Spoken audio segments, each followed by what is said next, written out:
সরকার পরিবর্তন হলেই শাসন ব্যবস্থার পরিবর্তন হয় না বলে মনে করেন নাগরিক প্ল্যাটফর্মের আহ্বায়ক ও সিপিডির সম্মানীয় ফেলো ডক্টর দেবপ্রিয় ভট্টাচার্য। তিনি বলেন, পরিবর্তনের জন্য অর্থ পাচার ও লুটপাট বন্ধ করে সমাজে সুশাসন প্রতিষ্ঠা করতে হবে।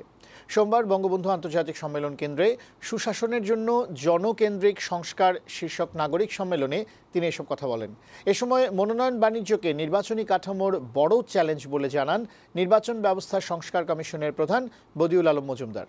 স্থানীয় সরকারকে শক্তিশালী করার জন্য একটি স্বাধীন কমিশন গঠনের পরামর্শও দেন তিনি।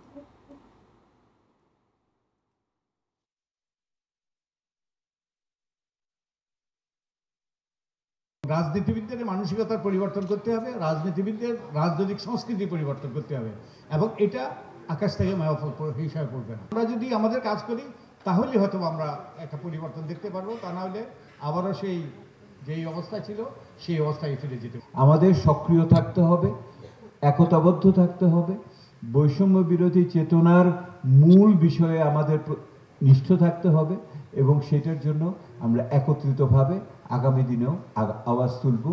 এই চেষ্টাটা, এই প্রতিজ্ঞাটা আমাদের আজকে নিতে হবে, এবং এটা আমরা একসাথে মিলে করব। সবাই কেউ একা থাকবো না।